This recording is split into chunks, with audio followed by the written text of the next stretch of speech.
Hello everyone, welcome back to my channel. My name is Christina and I'm back with my friend Emily. We took a few weeks off to take care of business on the back end, but I'm so happy that Emily is here with me again. And if you remember our last video, we did a really awesome talk on the importance of quality sleep. And so we are delving deeper into those ideas. And what we want to talk about today is brain waves and different states of mind. And so since we've discussed the importance of sleep, I want to ask Emily today to really explain to people what is going on during sleep time as far as memory goes, because we touched upon that briefly last time, and we said we were going to go a little bit deeper into that aspect of sleep, and then we'll take it further into brainwaves and the importance of knowing that information. So welcome back, Emily. It's so good to see you again. Happy to All be back. right. Yay. So, Emily, tell my audience, our audience, a little bit about the importance of that deep sleep, just like recapping a little bit from our previous video, and then taking people into that state of how does long-term memory convert in that sleep state. Sure. So, in our last conversation about sleep, we touched on a lot of things, and one point that seemed to be very, very a point of interest to a lot of people was the consolidation of memory.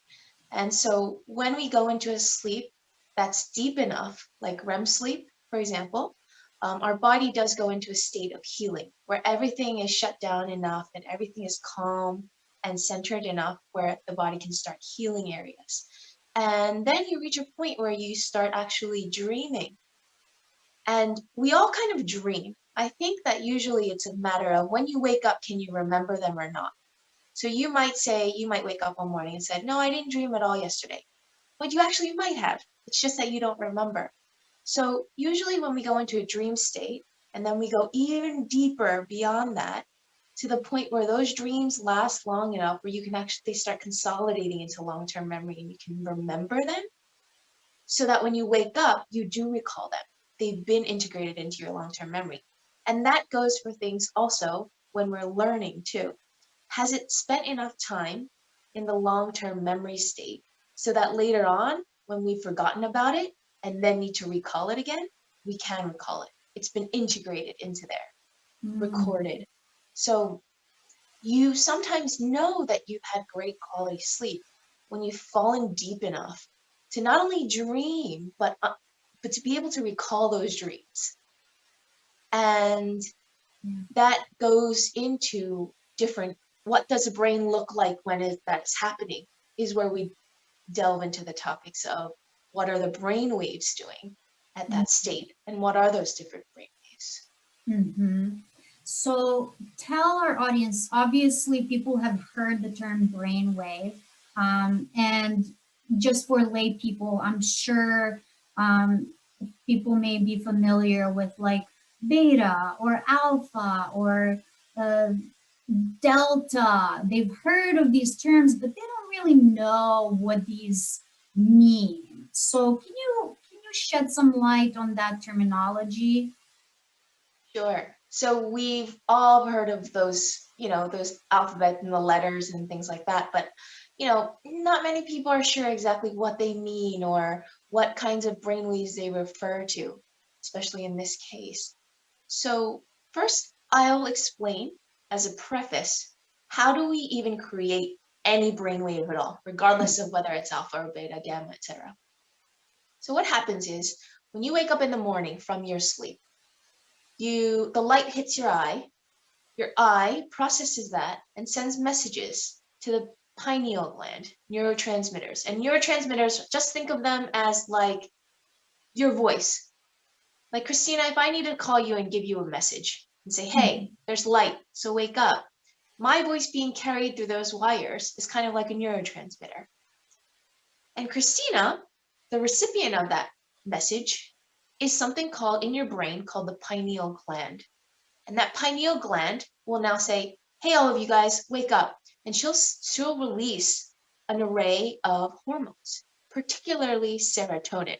So we all hear serotonin and know that it's like the happy hormone because it kind of gets you aroused in a more excited state, right? So when you wake up, that is needed to kind of kickstart you. And the pineal gland releases serotonin to the body, and then that starts waking up the different functions. You waking up, your brain turning on from the subconscious state when you were sleeping into a more conscious state. So now that you can function. Alternatively, when it's nighttime and we start to diminish the lights, that low light goes in through, let's say, your eyes or other parts of your body that are sensing that it's getting darker, because it's not just through our eyes. We do sense 80% of the things that we intake is visual and with our eyes, but it's not the only place. We have the other senses and other parts of your body, especially like we mentioned in our sleep session, Yeah. detect when there is no light. For example, we had a patient that went to sleep and there was a light flashed on his toe. Everything else was dark. He couldn't see it. He had eye covers on, but he stopped producing sleep hormones because the body sensed that there was still light on him. So that's just to show that there are other places that you detect it. So let's say your eyes detect a dimmer light, and so does the rest of your body. Now that sends messages to the pineal gland that was producing serotonin to now produce something called melatonin. And melatonin will signal your body, all right, start shutting down, start calming down. We're going to eventually fall into a sleep and eventually into the until the unconscious state. So it's going to slow down those brain waves.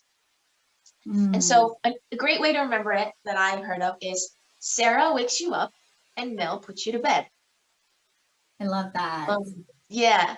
So that's kind of how your brain receives messages, and via those messages, it'll start changing its brain waves from a higher frequency, which is faster, to a lower frequency, which is slower. And so we'll go into what those 5 typical brain waves are. Yeah. Can we list them first for people to know what those 5 are, and then we can break it down? Absolutely. So I'm going to start from the lowest frequency, which means kind of the slowest. You'll see like a wider wave going across. That is going to be called delta. So delta is your deepest sleep state, where you're constantly just completely unaware of anything. And then you have theta, which is right above it. And that's a little bit of a faster, it's still slow. We're still in a subconscious. So I'm going to first go into the subconscious brain waves and then the conscious brain waves. Sorry, the unconscious and conscious. So delta, is in the unconscious. Then theta. Theta is when your body is asleep, but your mind is kind of awake. It's like that lucid state that you feel when you're maybe in meditation. If you do yoga, it's during the shavasana part, where you're completely aware, your mind is working. It's just everything is quiet, and you can easily snap out of it and be awake or fall into a deep sleep. It's like towing the line. Then next we go into something that's called an alpha or an alpha bridge, and I'll tell you why it's called a bridge in a moment. Alpha, firstly, though, is a state where you're kind of pretty much conscious. You're engrossed. It's like when you're learning something and you're really engrossed in that information. You're awake, you're functioning, you're sitting down, you're holding yourself up physically, but you're really engrossed in that information that you're learning. So a lot of times people will be in kind of like an alpha state as they're listening to me talk. And if they were truly engaged in this information, they'll kind of get sucked in and lose sense of time, where they are for the moment. But so it's a mix between the two. Almost like a hyper focus, would you say? It's not quite a hyper focus. It's just a middle ground between being completely unconscious and moving into the conscious realm. Got it. So you're relaxed and you're engaged and engrossed in it, but not in this like hyper conscious way necessarily. You're just relaxed and taking in the information and actually interested in it. Like that Mhm. moment you go, Ah, like, yeah, I'm thinking about it and I'm creating things and now I'm connecting different dots. So that's the alpha state.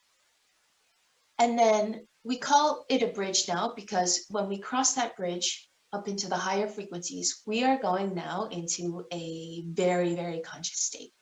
So above alpha is now beta. And beta splits into two categories, a lower beta and a higher beta. So we're slowly working our way up into frequencies. Low beta is similar to alpha. Now, all these wave states have kind of overlap. So it's not these like very boxed categorical things. They're one or the other.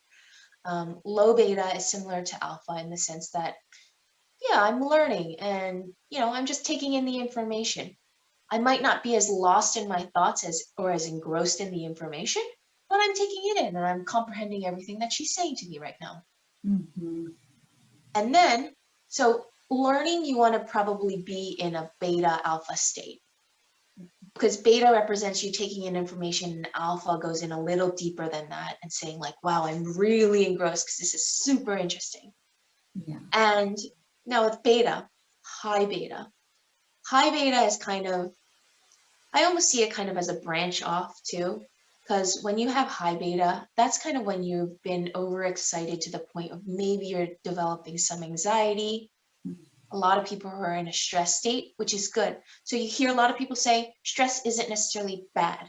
You need stress to prep you for an interview, to make Yeah. you feel awake so you don't fall asleep while taking that test. But when it gets to a point where it's over the top, it'll start shutting down the functions that are helping you think logically and calmly. Mhm. So when you get into that straight state of anxiety, which is high beta, it starts shutting or closing the doors of the alpha bridge. Mhm. What that means is you're now in an emergency state. You just need to survive. Whether Mhm. that's prolonged for many days and many years or just a shocking situation in the moment, it doesn't matter. And it's problematic when you can't get out of beta state. So if you've got startled for a moment and then like, whew, okay, everything's fine, that's okay. But if you're constantly in a workplace where you hate it, you don't like the people you're with, you're in a terrible situation, you're going to constantly get stuck in beta. And that's where you don't want to be because now you don't have the other states of mind to access in order to solve that problem better. Because we all agree that we can solve problems better when we can take a step away from it and be calm and think more logically and zoom out. And you can't do that at that moment. You'll most likely get tunnel vision. Absolutely. Can I pause you just for a second? Because I think it's very important to note that, for instance, I'm currently here in New York City, and sure, we had a pandemic and everything, but we know that big cities are generally high stress, high achieving, right? Type A personalities. And in my work with people, obviously through acupuncture and teaching, etc., I find that you could be super successful, yet you're constantly operating in that state of mind where you, I would say, high beta, and you're constantly in that drive, right? I have the drive, yet you're miserable, you have high anxiety, you have insomnia, and all these things that actually stem from you being in that constant high beta brainwave, right? It's almost like we talked about hormones, right? Not that there's bad hormones or good hormones. It's just the balance of the hormones in the Right. body, right? So, from a Chinese medical perspective, yes, we'll be always in a state of flux. Homeostasis is always in a state of flux, but we want to have the tools to allow us to be more aware of these internal states so we can tap into other brain waves as well, correct? Yes, very Yeah, much so. I think cool. we are quick to usually categorize them as, oh God, this is like if I'm in this state, it's good, or if I have stress, it's bad. If I'm Right. in a calm state, it's automatically good. That's not the case because sometimes you need high beta in a situation where you need to get out of there or do something or make quick decisions. And you're not going to be thinking and absorbing other things in the world. You need that tunnel vision because you need to be hyper focused onto what you're doing. It's True. just, like you said, how much of that and how much time are you spending in that, unable to get out of it? Yeah. So at the end of this talk, after learning about these waves, what you'll see is the important thing is not avoiding some waves and gravitating towards others. It's how flexible are you in between, bouncing between the different waves back and forth as you need it. That's the On the key. other I hand, think that's the key. You got yeah, it. That's the key. Yep. Because you don't want to constantly be in the state of meditation and then someone there attacks you or the car is coming your way right. and you're like, whoa, whoa, whoa. I'm like somewhere in the universal space, you know?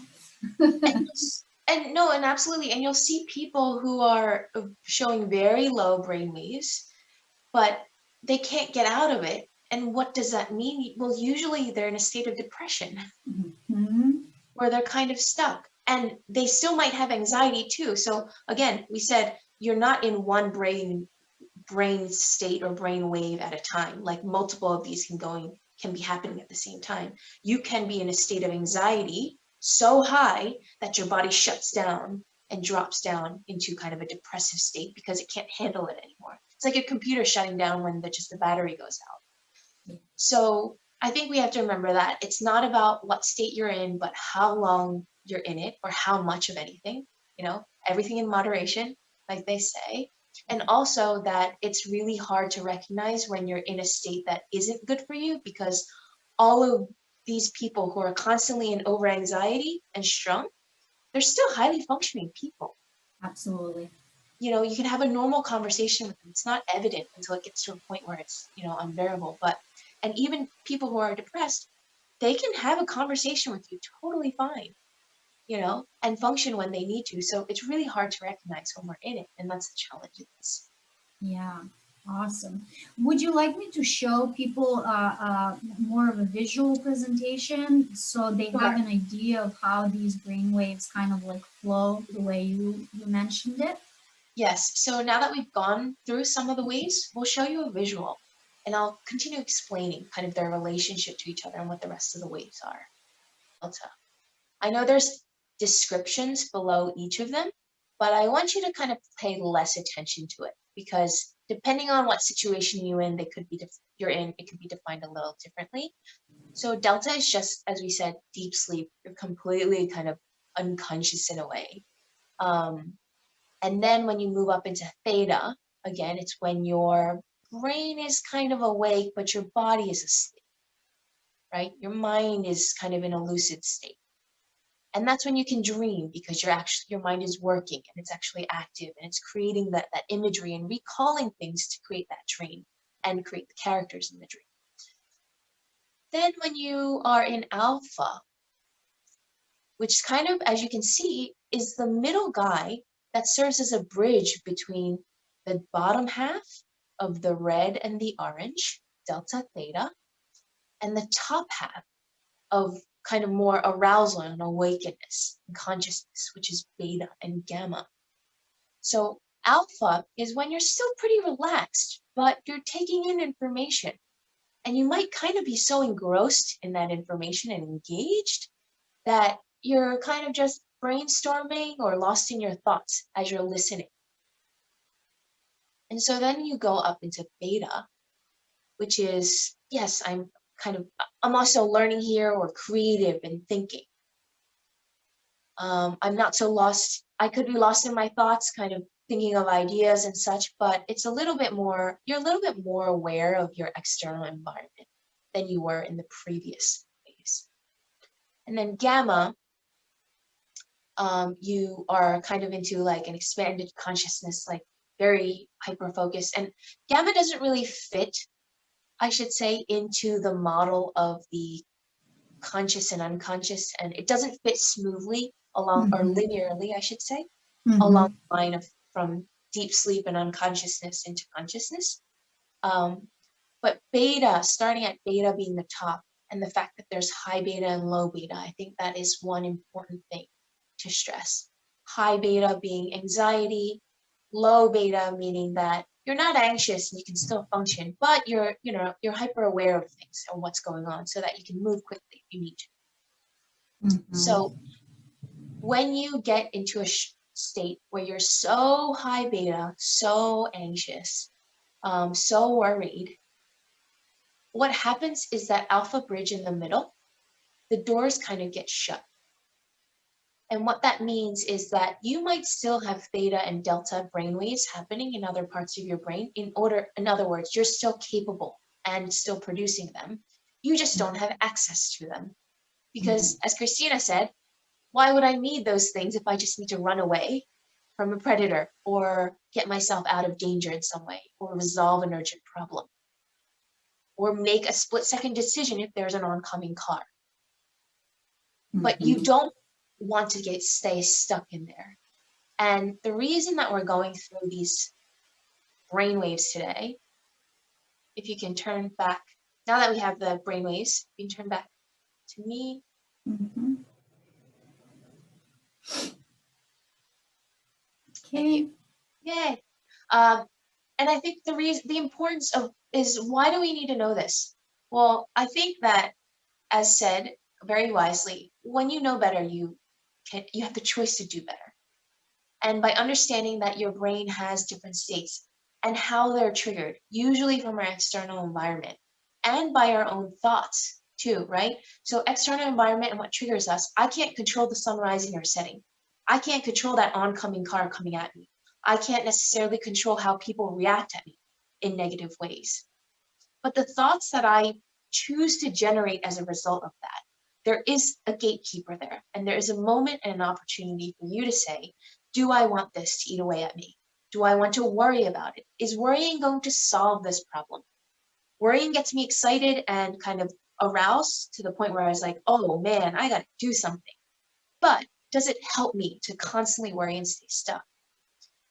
And the point is that if it's not serving you to be in that brain state, to be in that state of mind, that emotional state, now that you know what the brain states are, and you know that you can induce them yourself, either by meditation, Mhm. by the music you listen to, and it could be calming music, or if I have to get up out of bed and get to an exercise session, I'll choose more upbeat music. What I choose to look at, how I decorate my home. Do I have lots of plants because they make me feel calmer? Um, Basically, it's saying that you have the choice in influencing those brain states as you need, as you see fit. So it's saying to you that you have more power than you think you have. And by understanding that when your brain goes into different states, and if they are in more coherence, and by coherence, it just means that your brain is firing neurons at a more synchronized way. So imagine an audience clapping, and they're all clapping randomly, right? But now imagine that audience. Yeah, we don't match. Like Christina and I don't match. Yeah. And then imagine them all clapping at the same beat. And when that happens, your brain is firing in different areas, the neurotransmitters and the different signals, etc., together at the same time. And that is what coherence is called. When you cohere something, you're joining something, you're uniting it, putting it on the same beat. So when that's when people refer to usually when you say centering yourself. Are you on the same beat, that same one rhythm? Yeah. And when you can get there using meditation, using music, using even essential oils or baths, or maybe you need a pep in your step, and you decide, I need some sunlight to wake me up. It's to show that you can induce these states. Yeah. And that's why sound therapy works for some people. That's why visual meditations work for some people. That's why music works well for other people. So you don't have to stay stuck where you are. Yeah. So my hope is that this session gives you some light on what's happening underneath the skull in areas that we can't necessarily see every day with the naked eye, in order to understand that this is the territory of what's going on, and we have a choice in influencing what's going on inside that territory. Absolutely. I think that state of awareness is one of the most important things, right? Being aware of our internal states and not be as reactive to the external states, right? Because Sure. we know life happens around us. We're going to have negative people in our life. We're going to have a boss yell at us at some point in our life, or a teacher who didn't like what we said, or whatever the case may be. But it's really up to us how we react to those things. And just as you eloquently explained, we can attach ourselves to specific brain waves and stay in those, like high strung, or we can understand, hey, I'm in this state right now because I need to be in it, right? Or there was a circumstance that happened and I'm not happy in that state, so I choose to change that state of awareness, mind, and brainwave as well. And so, yeah. And if I may, I just like to give the audience a more. So I'd like to give you all, because usually it's like, okay, now I understand the concept, but how does that apply to my life? I understand how it can apply to my life, but be more specific. So one area is that we deal with is getting triggered in different ways, whether that's with family during the holidays, or that's with certain people, or even getting certain emails at work. So for example, I'm sitting at work and I get an email that kind of triggers me from a person that I don't really get along with, or maybe I haven't had good relations in the past. And all of a sudden I get really aroused and angry. And I go into an anxiety state, which is high beta, right? In that moment of high beta, when I'm in that period, I am most likely not going to be thinking clearly, and I'm only going to be wanting to say things or draw in things that match my emotional state at that time. So usually, if I decide to send a reply when I'm still in that state, or respond to a friend with whom I'm having a heated argument in that state, most likely I'm going to reply with whatever emotional state that I'm at, which is probably anger, fear, annoyance, all those things. That's the point where you reply, and then later on you look at that time and you say, oh God, I shouldn't have sent a nasty email. Oh God, I shouldn't have said that thing to say it. That was crossing the line. Yes. So now you know, oh, I'm in a high beta state, or I'm in an anxious state. I need to pull myself back down a few notches into regular beta, alpha, meditate into theta, whatever you need to do to now be able to reply in a way that's taking in all these things. Why? Because when you're in a high beta state, you have tunnel vision. You can't see other things clearly. So the only responses you're going to generate is a very emotionally charged one that's not going to be based in Fumes. logic. Fumes. Yeah, fumes, smoke coming out of your nose. So you're only going to generate responses that are just based on that moment, like on that moment and that emotional state of that moment. And it's not going to be based in logic. Yes. So you need to bring yourself back down to that state. And now you know how. Whether for you that's meditation or music or just taking a few breaths, you bring yourself down to that state out of high beta, and then you can respond in a more practical way, in a more logical way. So that's why it's making that wall between your emotional trigger and the actual reaction to it, thickening that wall and buying yourself more time to get out of it, so that when it's the moment of reaction, you're coming from a different place, literally a different brainwave, and you Exactly. can respond a little bit better or solve the problem a little bit better. I love that. I think it's so important to bring awareness to these topics to the audience because, like you said, these are things that are part of our everyday life, and if we can make our life easier by having information and then the tools to get us into different states of mind and awareness, so we can function better as a human being and have better relationships with our coworkers and friends and family, then we'll be better humans overall. Totally agree. So, thank you so much for joining me again for a conversation on topics that I'm super passionate about.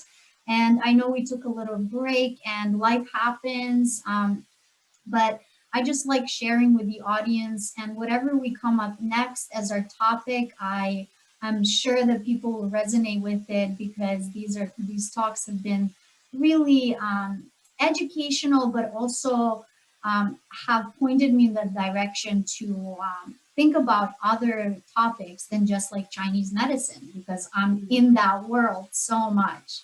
And Yeah. it's really great to bring people from other spheres and just talk about their expertise. And I love your energy and the way you present information. And while I know a lot about these things as well, I love hearing it from other people. So thank you again so much for joining me today for another conversation.